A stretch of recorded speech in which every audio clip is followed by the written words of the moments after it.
never been done before. We the people tell the government what to do. It doesn't tell us. We the people are the driver. The government is the car. And we decide where it should go and by what route to do. We the people are free. And I hope we have once again reminded people that man is not free unless government is limited.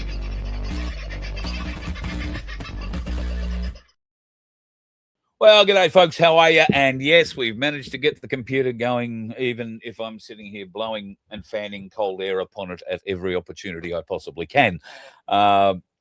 Yeah, sorry about last night. After I set the show up, the whole thing just literally shut down and would not come back to life again until about 11 o'clock last night, where we've had a bit of a play. Vince has been into it today and had a bit of a look. We do have a problem with it. It has something to do with silver paste and heat.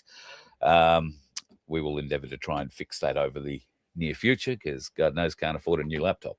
That's just the way things are progressing. But look, it sits in a hot bus all day and does an awful lot of work. So I should be grateful it's lasted this long, I think, rather than getting stuck into it. At any rate, I do apologise for missing you last night. And luckily enough, I was able to get Nick back for tonight.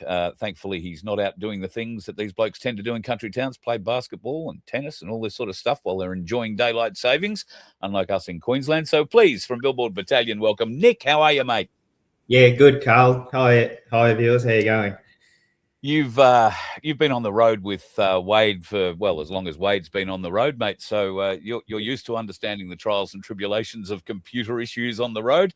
You actually have a business that looks after computers as well. So you're a very handy man to have on the road. Yeah, I do a fair bit of that on the road, and when we're home here, do a fair bit of it all over the place. Yeah, mate. How's the weather? How's it all looking? Have you got fuel? It's fairly windy at the moment, but we had a heap of rain 2 weekends ago. I had water everywhere, but it's mostly gone now. Fuel. I haven't had any issues. I've spoken to a number of farmers, and they seem to be getting their normal deliveries onto their farms. Some of them might be a little bit lower amounts than normal, but none of them have seemed too stressed about it so far. But once we get closer to sowing, if things don't change, the possibility might get worse. I was talking yesterday to the owner of a local general store, and she said that she put in an order to a fuel distributor yesterday, and they said that it would be here today. And there were no issues there. So I haven't spoken to her today, but I'm assuming it's arrived today. She didn't know what the price was going to be. So she hadn't yet put up her pricing at all since all this has started. And she said she's not going to until her price has gone up for what she's paid. So it's been passed down through the system to her. Yeah. So what about fertilizer? Is that a concern coming into the planting season? Is that as big or even a bigger concern to farmers than fuel? I haven't heard a lot talking about it, so I'm probably not real up to date, but it's certainly a concern. It's always if there's going to be a shortage of that, and I know I was talking to someone a few weeks ago, and I really can't remember the details, but I think their agronomist or their supplier or someone was telling them that they needed to be ordering it well and truly in advance. So, don't people just take that completely right, because I might be getting the details a bit wrong now, but I think there's a bit of concern out there. I've certainly heard things even as late as today where particularly certain kinds of fertilizer comes from the Middle East. So not that everything comes through the Straits of Hormuz, but there could well be a pinch point added there in the future. Anyway, we'll get away from the trials and tribulations of the land and get back into the trials and tribulations surrounding Billboard Battalion.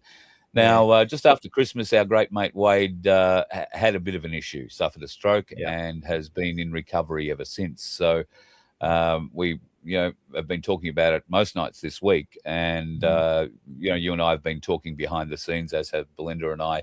And we thought it best to get one of you guys on for a bit of a chat to just try and bring us up to date with a clear picture, if you like, without, divulging too many personal details away. Just how Wade's doing and some expectations around people. I know there are a lot of people that want to visit him. I get probably 10 or 15 requests a day. Oh, can you tell us where Wade is? We're traveling. We'll call in and say hi.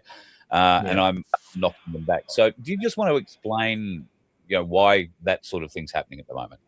Yeah, so Wade needs rest. He's getting worked very hard with all the rehab. So when he's not doing that, he needs a lot of time to rest and to get some sleep. So at this stage, we can't really be letting visitors in but all that much. We have to keep that fairly limited. So we've got that and other reasons why we're just wanting to keep the location of what hospital he's in to ourselves at the moment. Sorry. I'm no neurologist, but I would imagine that any kind of extra stimulation for the brain in this form of, or this phase of his recovery is probably not really required. They want to try and keep him as calm as possible or as centered as possible. So he does need some certain sorts of stimulation some of the time, but he also needs a lot of time to rest. So yeah, you're basically right there. Right. Yeah.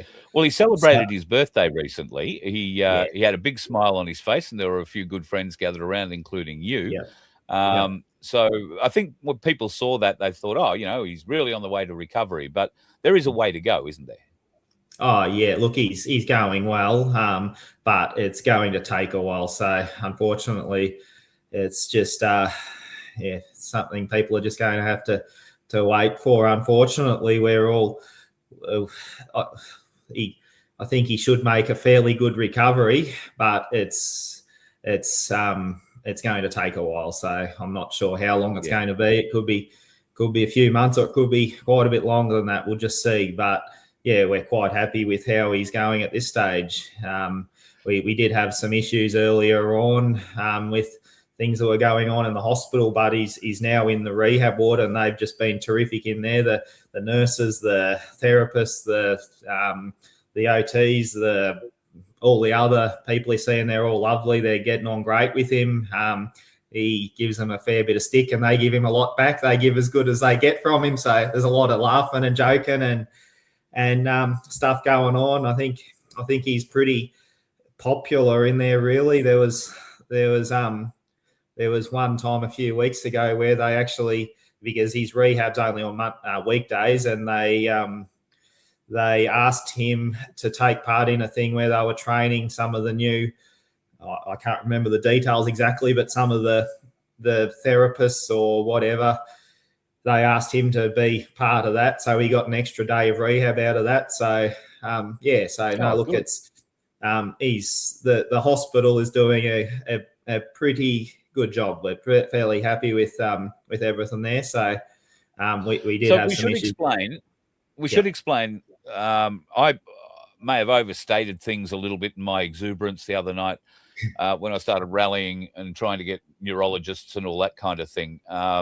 You and I have had a conversation since then where had I railed and we'd moved him to Melbourne, it might have been exactly the wrong thing to do. Because according, to the conversation you and I have had there, he actually has a better chance of seeing a more senior neurologist where he is. Well, not in person, but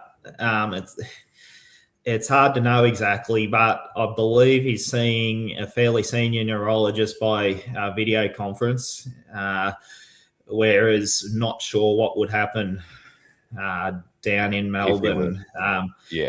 Listening to different people, you get different stories. So it's really hard to know what you would end up with in regards to all sorts of things if he was moved down there. So there seems to be pros and cons to both. Wade's family is all around that area. That's right. So there's all different things to weigh up, but I think at this stage the bureaucracy has made it clear that that's not going to happen. He is where he is, and Um, And yeah, they're working him. They're doing what they can. The rehab's going really well. And you're saying yeah. So, he's actually gaining benefit from the rehab. You were saying? oh, absolutely. Yeah, he's massively better than what he was. He's still got quite a bit to go, but they're working him hard for several hours, 5 days a week. They got all different people, all the different what they call allied health professionals coming in and doing all their different things with him. So yeah, they're doing a good job. Excellent. Yeah. Well, that's all we can ask for, that he's being looked after, cared for. Some people I know, I've had a lot of people ring and let me know that they've sent some donations into you. We were talking, while it's all well and good that, Wade can get a good feed from anywhere he likes these days now, there might be call for these funds that have been donated, to be used in a different way down the track if he needs some sort of, I don't know, monitoring or something at home when they eventually get him home. Yeah, so look, we have been the food at the hospital is I would say pretty good. They fed me once or twice there, and I couldn't complain about the quality of the food. The nurses just brought in extra plates for us, so that was nice. Wade's often said the food's good. I've spoken to other people in the hospital, other patients, and they seem quite complimentary about that. There's some concerns about nutritional requirements, and we have been getting him some extra food, just really good quality food to meet certain nutritional requirements that we're not quite sure about whether the hospital food is necessarily ideal for. But we've been doing that, and I think in terms of all sorts of things, when he gets back home, we're not sure what's going to be needed yet. So yeah, exactly. Yeah. Does that sort of answer your question? Yeah, absolutely. Yeah. So moving away from Wade, something that you guys have been, I mean, I know you're focused on issues right around the country, as we all are, but the ones close to home with you guys at the moment are VNI West and the imposition of these transmission lines on people's properties. The Victorian government has made it very obvious that they don't really care what the owners of these properties believe, and they've now rammed through legislation that allows the electricity companies to compulsorily purchase whatever land and access they require. I'm not sure that you've even had much time to speak to farmers in the areas affected, but do you have any idea how that's been received? Yeah, so just to give slight more detail to that, what I understand has happened is I think they already had the ability to compulsory acquire land under certain circumstances, but what they've done now, this new legislation, it gives them the authority to acquire land before the environmental effects statement has been finalised. So I understand that's basically what's changed, and I'm not as across it as what I normally would be, just with everything else we've had going on. But I believe that's what's been changed. That significant difference means that up until that point, they had to be allowed on the property to do an environmental impact assessment of the land that they were going to compulsorily acquire, and in fact, that's where we found you guys last, somewhere around Manu on the side of a road protecting a paddock there. This new legislation does away with that bloke turning up at the gate and saying, I'd like to come on the property and do this assessment, because they don't want the assessment anymore. They can just say, we're buying that bit of land, regardless of the environmental impact. I believe so, yes. I think they still have to do the environmental effects statement, but they can acquire the land beforehand. Now, of course, the environmental effects statement is just a complete sham anyway. They just the predetermined outcome for all these things. So they're going to get the environmental effects statement done, but I think this is just speeding up the process. Yeah. How's the feeling amongst farmers? So I was speaking to one farmer a few days ago. He's not in the area affected directly by the VNI West, but he's got other solar and wind projects going on nearby him. And I believe his words were that people are not going to take this and that things are going to turn what'll hit the fan. Yes. Yeah. So I've heard other people saying that no one will tolerate it. And these are all people that I've just been talking to locally here that aren't going to be directly affected by those projects. So it's hard to know what people will actually do when the time comes, but I think there's a lot of anger out there. Yeah. Well, as Wayne's put here, I wouldn't want to be that dozer driver trying to push the run in off the side of the road. Yeah, that's right. So no, I wouldn't want to be. But at the end of the day, they're doing a job and they're choosing to do it, and they're receiving financial gain from doing it. So they're part of the problem. Yeah, and I'm blown away that. Well, it doesn't really surprise me. I suppose the Victorian Labor government, they seem to have no regard whatsoever. The properties that they're impinging on aren't properties that have just been owned by somebody for the last couple of years.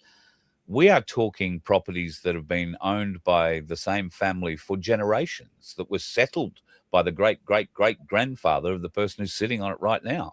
That obviously elicits a great deal of passion from those people who are on those properties. That's right. Yes, definitely. It's shocking that it happens to anyone, but it's even worse, arguably, in those circumstances. But I think there probably needs to be circumstances where they can push through infrastructure against landowners' wishes. However, this infrastructure should not be being built. They are deliberately setting it up so as we're going to run out of energy. And so therefore that makes it 100 times worse. Yeah. Everyone understands this renewable rubbish isn't going to work. Like there's not everyone, but most of anybody the local farmers anybody with a clear thinking mind, anybody with a clear thinking mind and who can read the lay of the land even now. Renewables are not capable of giving us the power that we require in this country 24 hours a day, 7 days a week, much less what we are expecting to need in the next 10 to 50 years. That's right. And the important thing, and what it's so hard to get people to say publicly, is that's the intention. They're doing it deliberately. They are deliberately setting this up to run us out of energy. And that's when people won't say that, it doesn't get the urgency of the situation across to the general public. Now, I know you really probably haven't had time, or even if you're really into the politics of the state, but are you aware of any opposition moves against this? And, maybe the Victorian Liberal opposition standing up to say we will revoke all of this bullshit if we are elected in November? Not really. One Nation are saying a fair bit against it. Yep. But the Liberal Party, by and large, are supporting it, are they? The Liberals and the Nationals in particular are having a lot to say about it, but this has been set up over a period of several decades, and they've been completely involved with it at all too. So I mean, they say these things when they're in opposition, but if they ever get back into government, I'm not convinced they'll do anything to roll it back. You only have to look at their track record. They haven't done it in the past. Right. But they've pushed it all the way through. So, if we're able to keep them off the land until November, until that election, as long as there is no significant infrastructure that it's been actually brought in and built, which they get to a point of no return where it costs them more to tear it down than it does to set it up. I would hope that whoever is going to contest that election in November will make this one of the serious issues. Is there a lot So of support from the townies, like in towns the size you're in, for instance? Is there a lot of support from the townies for the folks on the land? Because I know they're not getting it from the city.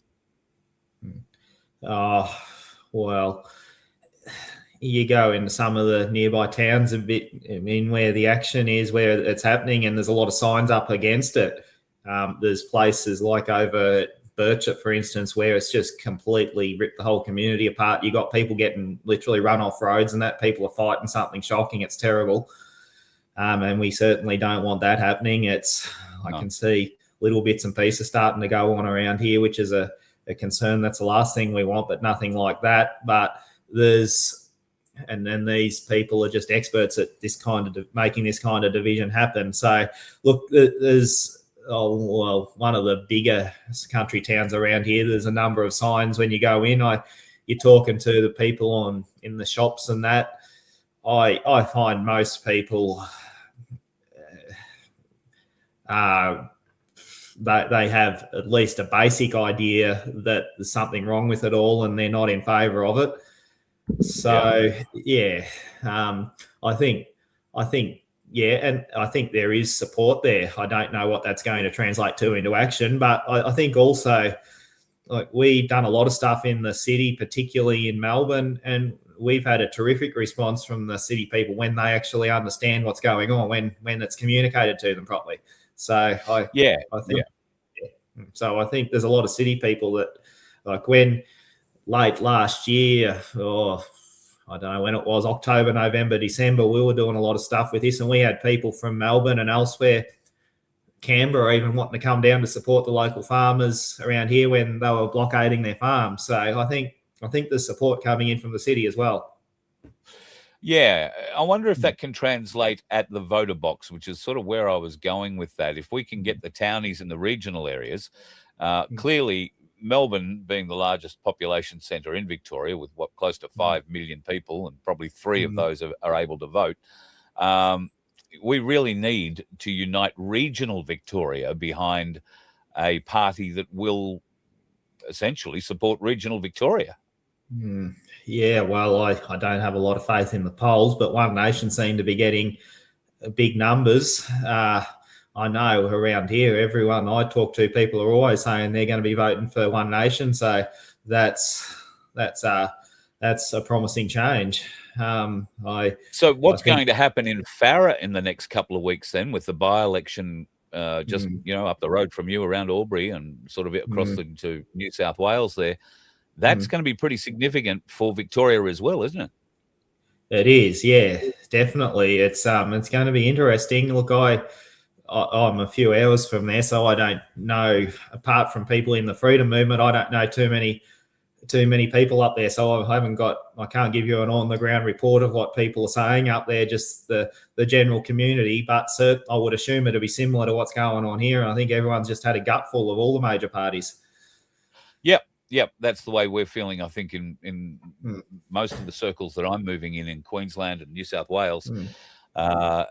It's almost at a point where, and I was sitting around a table the other day having a discussion with some people, and somebody that we would ordinarily term pretty unawake proudly stood up and said, we're going to have to vote for One Nation.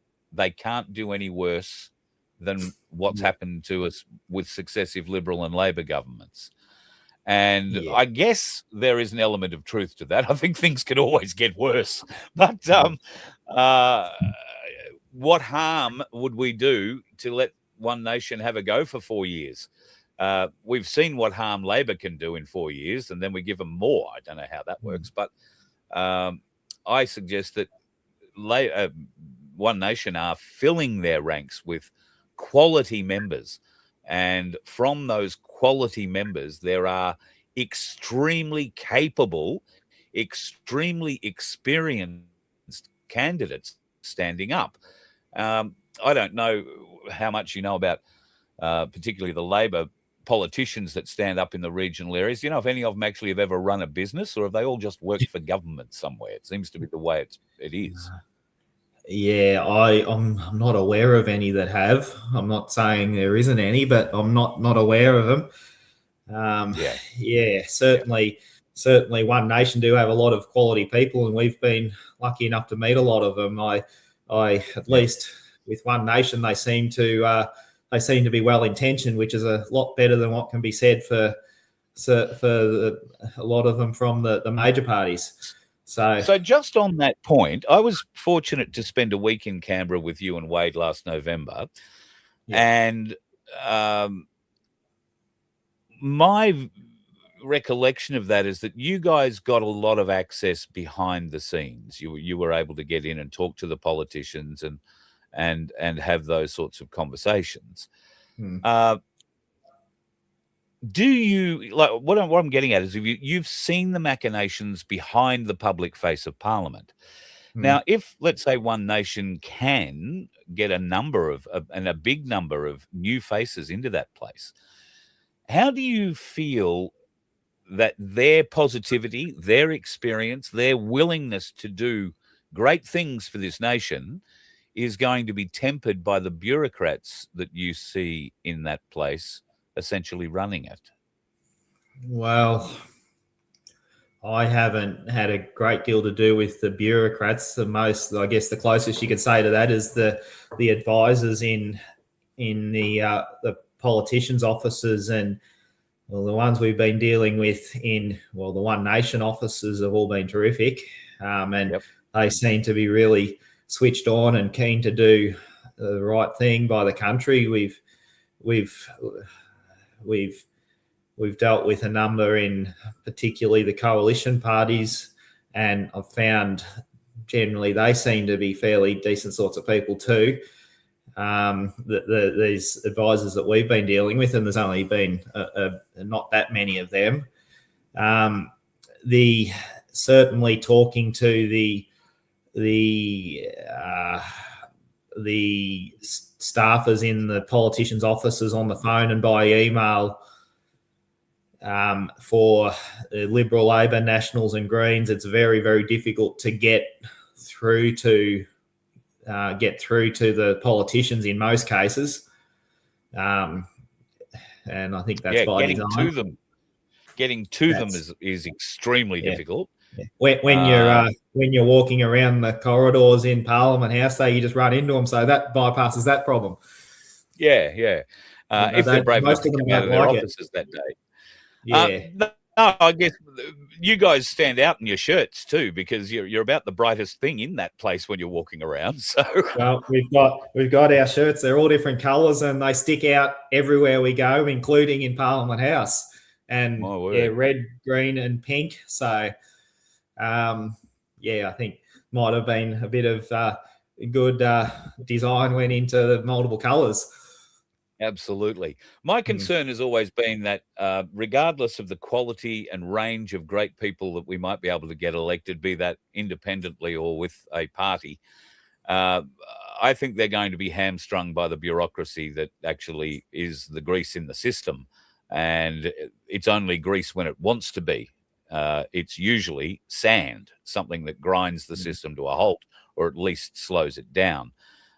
We need people in that place who will resist that, in fact, change that. And all the excuses that the bureaucrats will be able to come out with, oh, no, we've got to do it this way for this reason or that reason. I'm sure there are some very good reasons to go slow in some areas, but in areas where it is clear there is ineptitude or fraud, corruption, then these bureaucrats, instead of covering for each other, need to be taken out and made examples. And I would hope that One Nation and anybody who can get in under an independent banner are strong enough to resist them in that place and make that happen. Have you ever thought about running for politics? Not seriously. No. It's not something that I want to do. I'm not really into all this public speaking. Just doing something like this isn't really my thing. I was normally more than happy to let Wade do the talking. How do you think he'd go as a politician? I think he should become the head of the National Farmers Federation, just between you, me, and the gatepost. At least I know he'd answer the bloody phone. Yeah, well, I don't think the National Farmers Federation would be very keen on that idea. Yeah. Look, our position is, everyone's always saying Wade should run for politics. Well, we're of the opinion that we can achieve more doing what we're doing with Billboard Battalion, working outside of the system and working at the system from outside rather than trying to work from inside. So and we're just our own outfit. We can say and do what we want, and we don't have anyone that can shut us down or tell us you can't say that, you can't do that. So that's a freedom that we may not necessarily have if we were working as politicians. Yeah, I agree, because you've got to worry about other people's feelings then, I guess. That's right. Or, in fact, in politics, there are no feelings. What you have to worry about is the knives the bastards will draw and throw into your back. That's right. At every opportunity. So, yeah, and who wants to go and live and work in an industry like that? Oh, wait, I did for 40 years in radio. But, yeah, it's not a pleasant thing to be doing. All right, Nick, look, I won't hold you up any longer. I know your days are long at the moment, and you're probably going to wind up back in the hospital tonight, are you, or at some stage? So I'm not heading back to the hospital now. So, yeah. All right, done well. Well, I thank you for the update. Is there anything that you would like to let people know, just wrapping up with regard to Wade? Well, first, I thought of it before. Really would just really love to thank everyone so much for all of the support that so many people have given and offered us in so many ways. We've had people donating money to help with Wade. We've had people who've given us large amounts of meals that they've made up. We've had at one stage here, like I was getting 2, 3, 4 cards and letters in the mail every day. So many phone calls, messages, all these things. It's just so many wonderful people care so much. So it's just so nice to see. There an address? Is there an address you want to put out, where people might be able to send a card, or is that something you're sort of keeping to yourself? Yeah, no, I can give you an address. I don't know whether you want me to read it out now or just tell you later. Say it now, mate, and I'll write it down while you're saying it, and I'll stick it in the thing. So if you just send it to Billboard Battalion, care of Pyramid Hill Post Office, Victoria 3575. Pyramid Hill Post Office 3715. 3575. 3575. Right. Pyramid Hills Post Office. Beautiful. I will get that up. And so just Billboard Battalion, care of Pyramid Hill Post Office. I can't talk and type at the same time, and I can't spell battalion right. Yeah. And we will do that. Care of Pyramid Hill Post Office. Save that. And we should be able to show it there. Is that right? Yeah, just no S on Hills. Oh, all right. Pyramid Hill. Anyway, it'll get through to them. They're not too fussy at the local post office. They figured out where Billboard Battalion was a couple of years ago without me saying anything to them. Very good. Very good. Yeah. All right. Well, if you want to send a get well soon card, then that's the place to send it to. And you'll make sure that Wade gets that at the appropriate time. Billboard Battalion, care of Pyramid Hill, not Hills. I'll fix that in a minute. The post office at 3575. I better put post in the post office. Just post office, not you left post not out as well. Office. Yeah, I'm doing good, aren't I? No, you're all good. It's hard while you're busy talking at the same time. Yeah, you'd think after all these years of talking, I'd be able to do two things at the same time, but unfortunately, doesn't work like that, does it? Typical bloke. Unfortunately, don't have that skill or ability. And you'd think God gave me the boobs of a lady, so why couldn't He give me the abilities? I just don't know. I think a lot of the time they don't manage the multiple things at once all that well. I shouldn't have That's the said that. truth. Shouldn't have said that on air, should I? No, duck and weave. Duck and weave. Be very Yeah. careful what you say going forward from there. Yeah. All right, mate. Thank you very much. Thanks No for worries. joining, and I'll keep in touch, obviously. And if you've got anything that you'd like to share from a Billboard Battalion perspective, mate, please consider the Voice of Freedom your show as well. Just come on whenever you need. Yep. Very happy to No help. worries. Yep. All right, mate. Thanks, you have a good Carl. night. Thanks, everyone. No worries. Thanks to Nick from Billboard Battalion for joining us tonight.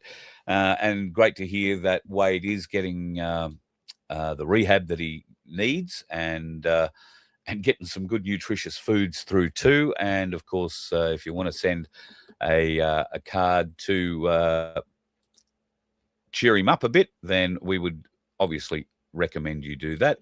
And that is exactly the place you could send it. I think I've got it now. Billboard Battalion, care of Pyramid Hill Post Office 3575. That is in Victoria, for those of you who might be a little lost as to where directions we're talking about. What else has been happening in the wild world today? Well, the Australian government has been hit from pillar to post about fuel and the soaring prices of fuel. Of course, the Australian government will not cut the petrol excise, which at the moment is 51.9 cents out of every litre of fuel, plus the 10% GST that is charged on your purchase at the time as well. So the government have said they won't do that. There is clear reasons why they won't do that. The biggest reason is it would break them. Now, somebody did the maths on the fuel excise that they're getting simply on the amount of trucks that travel between Melbourne and Sydney in one day. 3,100 and something or other trucks on average travel between Melbourne and Sydney in one day. Working out their average fuel usage in those trips, that is around about $396,000 a day worth of fuel excise revenue off one freeway between Melbourne and Sydney. That's the Hume. That's not any of the other highways, not the Newell, not anything else that's going north, not anything that's going west, and certainly nothing that's going north. Now, there are many trucks every day traveling the same route, Sydney-Brisbane, Brisbane-Cairns, and all parts in between, and that's just around the coast. There are just as many going up the inland roads. Well, probably not at the moment, particularly through inland central Queensland, because it's bloody wet and people are being washed away left, right and centre. But you get the idea. So the government is making millions upon millions upon millions of dollars in fuel excise every day, and yet the country is still in the position that it's in.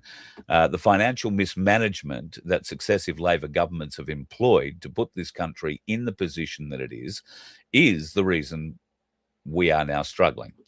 However, the struggle could be being overstated a bit. At the end of the day, if the Suez, I beg your pardon, if the Straits of Hormuz close because they've been mined or whatever, that is one-fifth of the entire world's oil. That means 80% of the oil is still getting through. 80% will be unaffected. Yes, accommodations might need to be made, but will that affect us? Well, it has affected us for no good reason so far. They've just been jamming the prices up on what they paid for these fuels 2 months ago, before they even got to Australia. I have heard that the companies that are shifting the fuels from predominantly,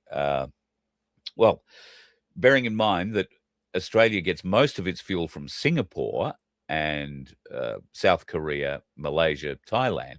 We don't get petrol at all through the Suez or through the Straits of Hormuz. Crude oil comes through there and goes to refineries where it gets refined into the other products that we need.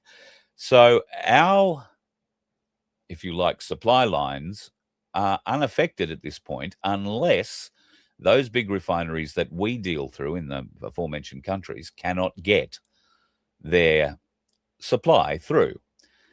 They get their supply from a variety of different distributors, if you like, in the Middle East, not all of whom are located in the Straits of Hormuz. They can access it from Saudi Arabia, for instance, and other places. So the supply of oil is going to keep going. America, of course, has now got all of Venezuela's oil as well, and they do have governments who haven't been stupid in getting rid of their refining capabilities. So America are going to be just fine, and they will be able to send fuel to us. Ordinarily, we would have fuel with the Americans. In fact, we did for a long time, had a fuel stockpile, a safety stockpile inside American fuel reserves. But a few years ago, the Labor Party sold them off for an amount that I'm led to believe is somewhere close to $186 billion. But were you told that? That was Australian fuel kept in reserve in America in case there was a supply line problem. But they sold it. And then when they sold it, as part of the agreement to sell it and take all that money, they agreed not to demand to have it filled back up again, so that we had another strategic reserve ready. That not one drop of Australian oil or fuel is now kept in America because we signed an agreement that said, no, it's okay, we'll sell you everything that we've got there and we'll not ask for it to be replenished at all, ever. Congratulations to the government again. They do make some enlightening decisions. So if you saw Topher Field yesterday, Topher came out very excitedly and announced that World War III was over before it began. And you could believe him when he said that, because he's been doing this for 17 years, looking after and doing this sort of political commentary and yada, yada, yada. He hasn't been doing much by way of military analysis, I don't think, in 17 years. Maybe in the last 17 years, he's been told a lot what to say by the kind of people that we, well, are familiar with him being told what to say. But yesterday, he certainly came out in vast support of the Zionists and the Yanks who are currently winning the war, apparently. Do you believe that? We are seeing a highly curated coverage of the war, inverted commas, a highly curated coverage. All the social media networks are banning anybody who is trying to throw up vision of civilian damages anywhere, be that in any of the city-states that have been attacked throughout the Middle East.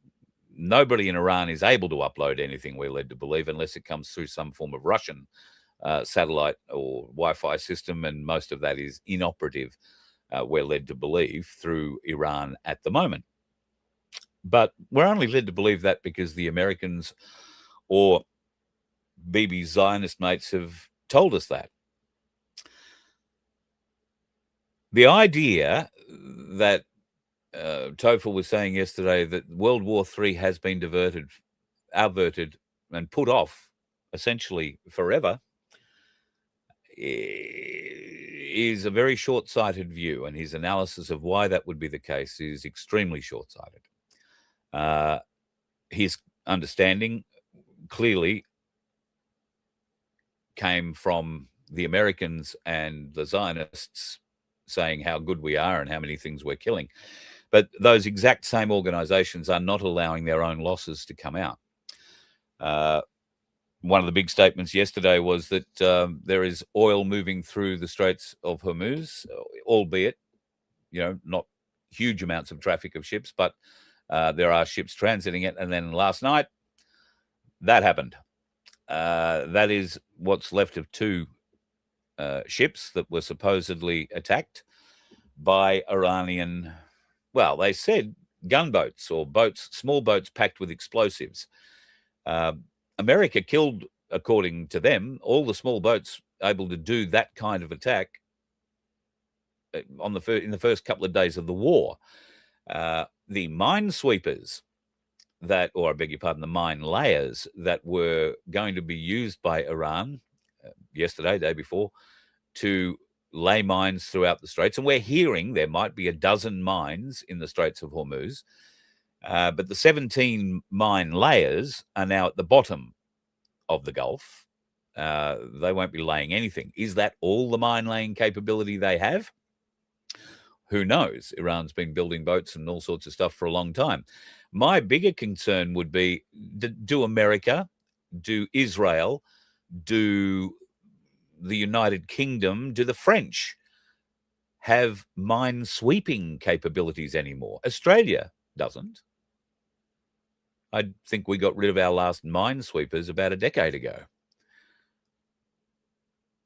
And yet, mining the Straits of Hormuz is still the safest way to block all traffic. Why? Because the actual strait itself, at its narrowest point, is about 2 miles wide. And it goes for a number of kilometers in a very narrow channel before it opens out again into the Gulf and gets a little bit deeper. And that's further up, well past Oman and getting up towards Kuwait and Iraq. Now, those 2 ships that were attacked supposedly by Iran, who have no capability left, according to Topher. They've got nothing left to fly in the air. They've got nothing left to float on the sea. They've got nothing left on the ground to move around. They've lost all kinds of communications. And yet, apparently, these 2 boats, unclear yet whether they are cargo or oil tankers, although most reports seem to be oil, and yet we are not seeing huge oil slicks or the Gulf on fire. We might be seeing that. I haven't seen the news tonight. Maybe there are pictures of that. How then, if Iran has this capability to hit ships at anchor that far up in the Gulf, because those boats were hit just off Iraq. They were ready to load up, or were loading, or I don't think they were loading. They were parked side by side. So they were tied up alongside each other for company, waiting to get onto something more than anything else.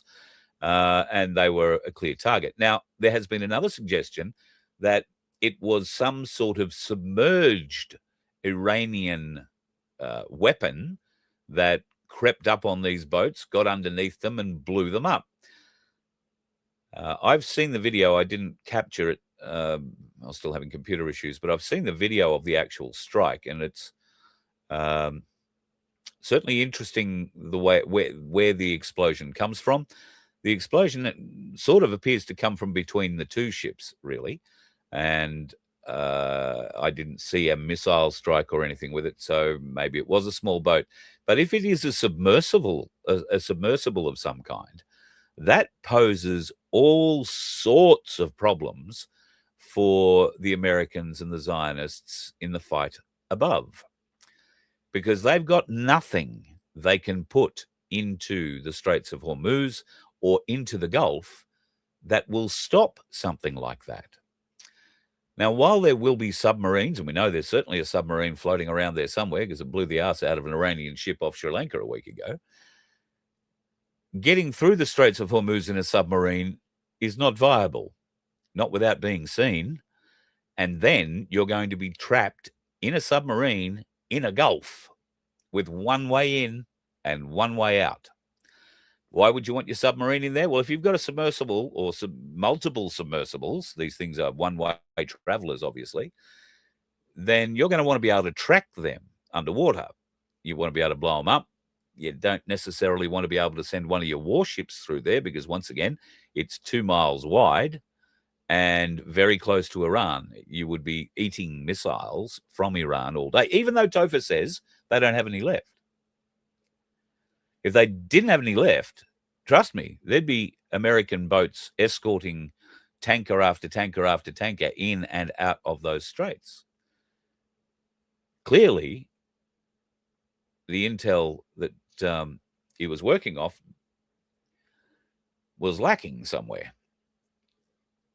Do you think that the Americans and the Israelis are having bad intel? They seem to be attacking Beirut, okay. Beirut was hit again today. They're attacking Hezbollah positions inside Beirut. I will be forthcoming and say that at least the Israelis are warning areas in Beirut that there will be strikes, and that if you're in those areas and you don't want to get killed, then get out. A bit like they did with Gaza. I feel for the people of Beirut and Lebanon, stuck between a rock and a very hard place. However, the war will not be over until Hezbollah and other terrorist organizations who have yet to stick their heads up in earnest and start fighting this war have made themselves apparent. And as somebody pointed out in the mainstream media today, now that Australia has sent a couple of wedge-tails over to Dubai or to the UAE to play a role in monitoring those attacks coming through, they will pick up the missile launchers, they'll pick up the rockets and all that sort of stuff. They'll be able to vector fighters and bombers in to decimate the launch areas of those places. But that also now means that Australia is in the fight. That means that the Australian base in Dubai that has hitherto not been struck, but the Americans, it's all in the one big airport, which is also a civilian airport. And that might mean that the Australian base there is now a fair target. And could that also mean that places like Darwin, which is, if not the largest, then the second largest fuel bank depository in Australia, if you like, I can't think of the name, fuel terminal. This is where vast amounts of the fuel that we get for this entire country get unloaded. The other place where huge amounts of it get unloaded is Mackay. And those are our main fuel banks, if you like, and from there, distributors move out across the nation. Of course, there is some that's kept in Sydney. There are little bits that are kept in Geelong, and they have fuel reserves for, obviously, the big ships down in Western Port and around Botany Bay and all that sort of thing. But our main infrastructure, our main fuel infrastructure, we are bleating at the moment like, hurt sheep. And all China has to do is say, oh, is that all we've got to do? We've just got to stop them getting access to their fuel. And we've got the country, because they would have. Do you think that puts a target on Darwin or Mackay? Far North Queensland in general? There are a couple of fuel ports further north as well. I would say we want to be a bit careful about all that. And like I say, we don't need to panic buy. It is 1/5 of the entire global oil production that is being influenced here. 1/5. 80% is untouched. Now, I've seen a lot of stuff today about how Australians are stockpiling fuel. Some idiot in South Australia, a politician, has come out and said, oh, people should be stockpiling fuel. There is no point in going and stockpiling fuel. You're only going to have to use it in a few weeks. Fuel goes off. Okay? So, and the hotter it is, further north you've got it. If you've got just sitting in your jerry cans and sitting in the tin shed out the back waiting for when you need to fill up the old FJ, then you're not going to be putting good fuel in your car in a month or 2 months' time. You're going to want to be using that fuel as fast as you can and make sure that you can replenish it down the track. Will you be able to? Well, by taking that much now, people going in and filling up IBCs. I saw a car and a trailer, or a picture of a ute with a trailer that had 9 44-gallon drums he expected to fill with diesel, plus his ute, I suppose. Now, there is no need for that sort of stupidity. What that does is it places a huge, huge, huge draw on our physical ability to get a truck from the depot to your local bowser. Because everybody is going in and buying 100 more litres a week or 50 more litres a week than the government. And the government is still responsible here, but they budget, if you like, or they work on having a certain pipe with a certain amount of fuel available to the nation flowing constantly. If there is something that impacts that and there is a ripple or a blockage, then that supply line feels it first. At the moment, we have no need for that supply line to feel it. Our fuel is still coming from Singapore. The fuel that we will be getting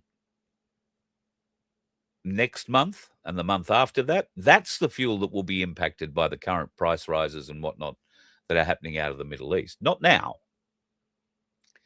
So what did I pay today? I needed diesel today. I went and topped up the tank. 16 litres. I topped up my tank for 16 litres, and it cost me $47 for 16 litres of diesel.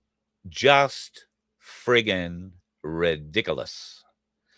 And when I went into the Ampol service station, there was a lovely girl behind the counter. I just thought I'd throw a little grenade over the counter. I said, "Oh, I hear your bosses are a bit worried." And she said, "Oh, yeah, why is that?" And I said, "Oh, I hear they're going to introduce prison sentences for fuel companies that raise the price of fuel and rip off the Australian public for no apparent reason." And she looked at me quite startled, and she said, "Oh, well, at least that's not me." And I said, "Well, no, you obviously work for Ampol, but," I said, "if you're an independent service operator and you own the servo, then yeah, it's you. If you decide you're just going to put it up and make an extra couple of cents a litre, or an extra 35 as it went up in one position yesterday, and while people were pulled up at the Bowser, an Indian fella came wandering out of this independent service station, turned off 2 of the 3 diesel Bowsers that were working, and then went back inside, changed the price of super diesel and put it up 35 cents, then came out and turned the Bowsers back on again. And there was a lineup of cars, 6 or 8 out the driveway for diesel. Those kind of things, when that's being done, you are going to find some very angry people turning up at your cash register, particularly if they've seen you do that. And if you are stockpiling fuel, it's something you probably want to keep to yourself, because those who haven't been and know you have been, well, they'll know how to find it too. They'll know exactly when to come and exactly when you're not there. So be very careful about stockpiling. Just try and buy fuel normally. Top it up, top your tank up if you're worried about, oh, look, I don't want to have to pay. Well, God, how much would it be if you had to pay 50 litres, pay for 50 litres of fuel, diesel, at $2.50? It's a bloody shitload of money. 16 litres was enough for me. It still cost $47. So take the top out of your tank and then top it up.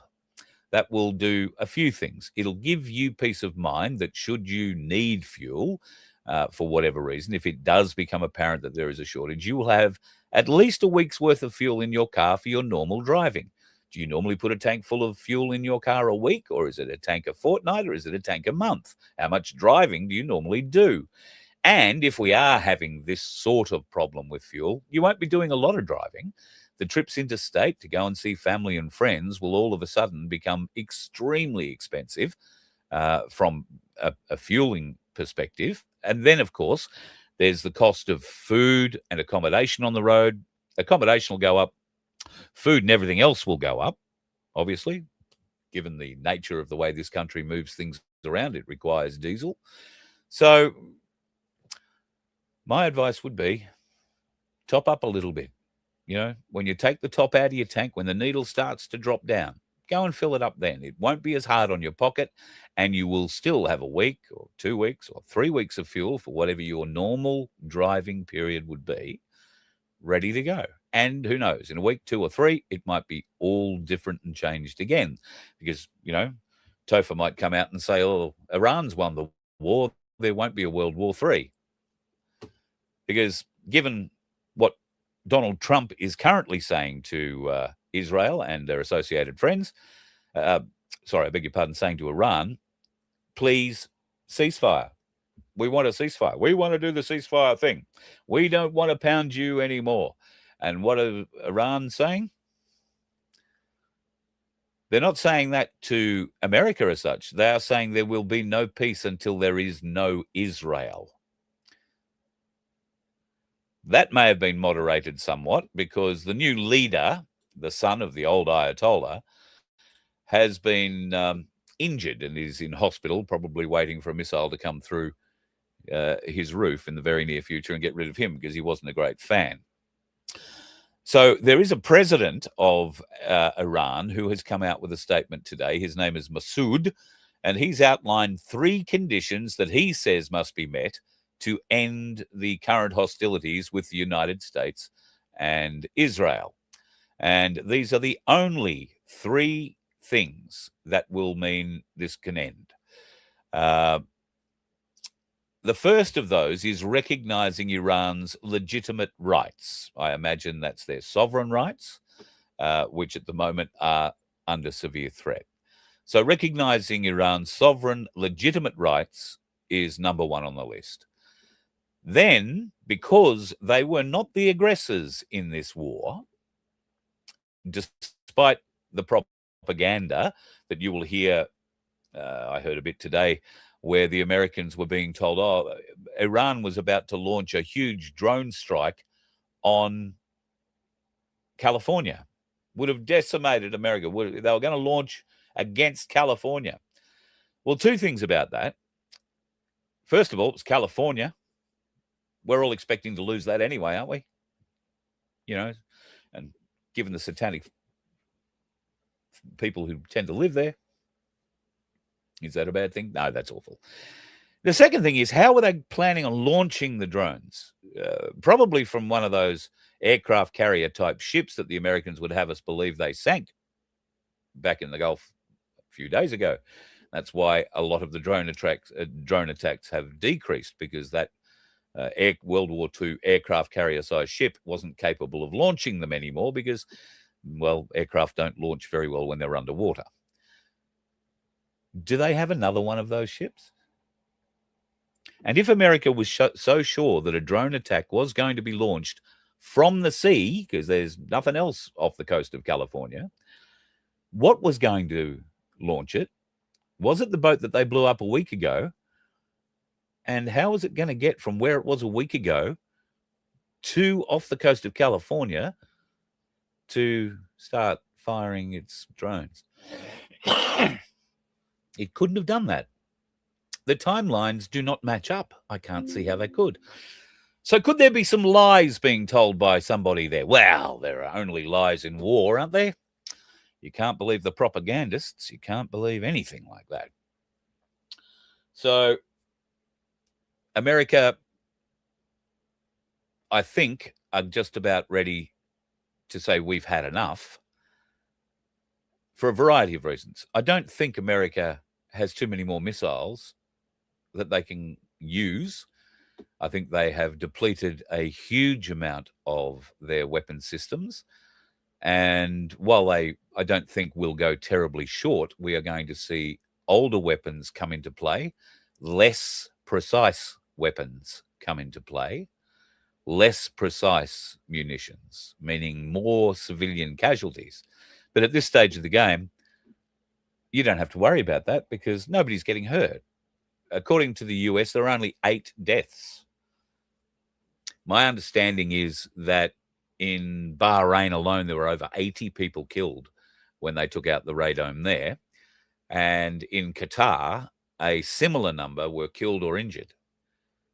Mostly US staff. There are other indications from Israel that American and Israeli lives have been lost. Civilian lives in Israel certainly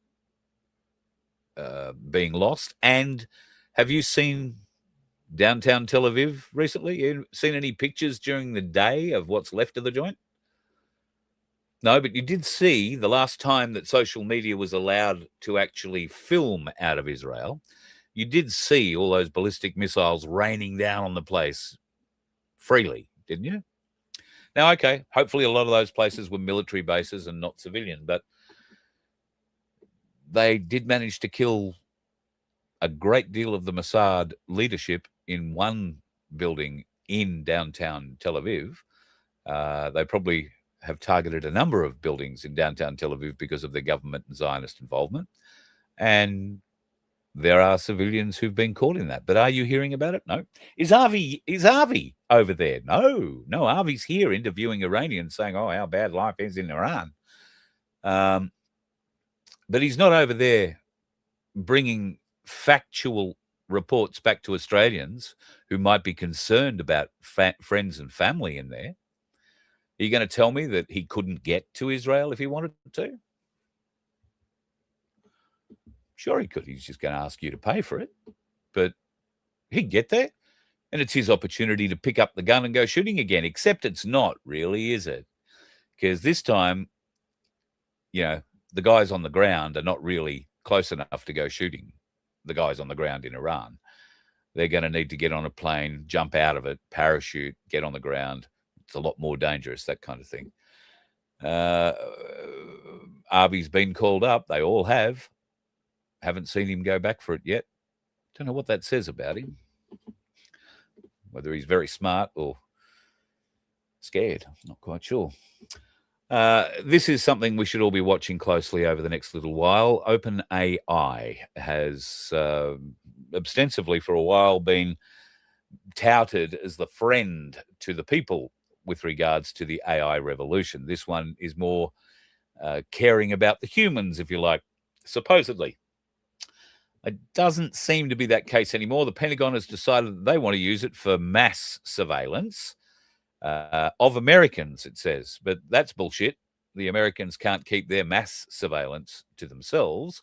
Their mass surveillance means we're going to keep an eye on everybody. But they also wanted to include a certain option called lethal autonomy without human authorization. That would be giving AI the ability to kill humans based on what it thinks is going on. Terminator anyone? Anyone at all? If you're a sci-fi reader, if you have ever read Asimov, one of the greatest robot writers of his time. I think he started writing books in the 50s. Isaac Asimov, I want to say his name was. He is the father of robotics, if you like, or the thought of robotics. He's the man who came up with the principles of robotics and the laws where, robots can't hurt humans and can only work for humans, and or so they can't do us any harm. It goes against their prime directive. Well, seems that AI now is going to be used with lethal autonomy without human authorization. And it'll also have a go at you for your social credit score if you are not doing the right thing. And I know I'm running over time here tonight, but this is something I wanted to show you last night. The United States have a patent. They put it up in 2023. A wonderful patent. It is a self-repossessing car. You like that? In an example method, a first computer sends to a second computer a message pertaining to a notice of delinquency of a vehicle-related payment. That doesn't necessarily mean that your car payment's late. It might mean that your entertainment system payment is late, or your battery rental, or whatever it is that they deem into the future they're going to be able to charge you for and charge you through your vehicle for. The message will include a request to the individual, such as the purchaser or the lessee of the vehicle. And when that is acknowledged, nothing will happen. You'll pay your bill, I suppose, and you'll move on. But if you don't, the first computer may be associated with a finance company, a bank or a lender, and the second computer might be located in the vehicle or in your smartphone. Definitely in your smartphone, because your car will be running through an app, right? And so there'll be two computers, not one. It won't be an either or. A message will go to both those computers. Now, that message might say, we want you to pay us by such and such a time. And if you don't reply by such and such a time, you don't acknowledge that you're going to do that, then the computer is going to, in its second message, say, we're going to start turning shit off in your car. your entertainment system. We're going to keep the windows up. We're going to lock the car down completely so you can't even start it. And then if you don't pay, they will have the ability to send it a command to start and drive itself back to the repo company's headquarters or to a car park somewhere where a truck's there to pick it up and take it away. It doesn't need your input at all. The patent, which you saw the number at the top of the screen there, I urge you to go and have a look at this and read further about it. There are a number of drawings, but this gives you an idea of how this will work. So if you were a medically dependent type person, let's say, I don't know, you're a diabetic or you've got a heart problem and you need to get to hospital. Your car is the only one available and your son or daughter is there to drive you. But because you've been off your feet for a few weeks and you've missed a car payment, they have turned off your car. You can't get it. Well, your son, daughter, or you might be able to, through the app, convince them that you need the car because it's a medical emergency. And if you can convince them, they will be able to, through the network, reinitialize your vehicle and program it to be allowed to drive to the nearest hospital, where it will promptly lock itself again. Or if you are behind in your payments, I have no doubt will drop you at the emergency door and drive itself off to be repossessed. Now, because these documents are long and weird, the figures are on their sides here, but there are a number of things I urge you to go and have a bit of a look at here. They go through system methods and all that. Typically, the owner is uncooperative at the time where this thing might happen. They might try and attempt to impede repossession. In some cases, this can lead to confrontation. So they're going to take away any chance of confrontation. You're going to park your car out the front of your house because these days you won't be able to afford a house with a garage. And this will be the only saving grace. If you've got one of these late model vehicles and you park it outside in your driveway, you don't own that vehicle. You're just waiting for somebody. And you might have paid for it, right? Bear in mind, this software doesn't disappear if you've paid the car out and you own it. Well, do you own anything? But that software is still there. And what happens if someone hacks in to the bank, to the repo companies, to the whatever? Oh, all of a sudden, thieves won't be turning up and banging on your door or sneaking into your house to steal your car keys. They'll be just tapping into their local computer network and telling the car where to drive itself to so they can pick it up and flog it. All I can say, folks, is there are a couple of really good car auction sites. I would be Big Barry Hall, ex-AFL footballer. He's offering you the chance at the moment to win an HQ Monaro. No computers, big motor, lots of fuel. Love it. But you won't have any problems with computers. I mean, seriously, folks, if you are slightly mechanical and you've got a car wreck in the backyard that predates, or call it 1995 or 2000, 1995, I think, maybe 1990, you might be all right. If you've got something that predates 1980, get it running. Get it running as soon as you can. You may well be able to put an electric motor in it if you felt the urge. But get the car running, because you don't want anything that has that sort of compromised ability in your house. Think of every farmer who might have a tractor, a truck, a harvester, all sorts of equipment, and they have a bad season. All of a sudden, the whole farm starts up and drives itself out the front gate. No one to talk to, no bank to talk to because they're all closed. All this is done online with AI, nothing else. we're going to have to push back, folks. We really are going to have to push back. I think I've probably talked enough tonight. I've still got a bit more stuff here I could go on with, but I'll let you go and enjoy your evening. You don't need to listen to me or hear me rant and rave too much longer tonight, I don't suppose. We will be back again Friday night, tomorrow night, with a bit from Vince, I am hoping. And I would point you out that tonight the girls,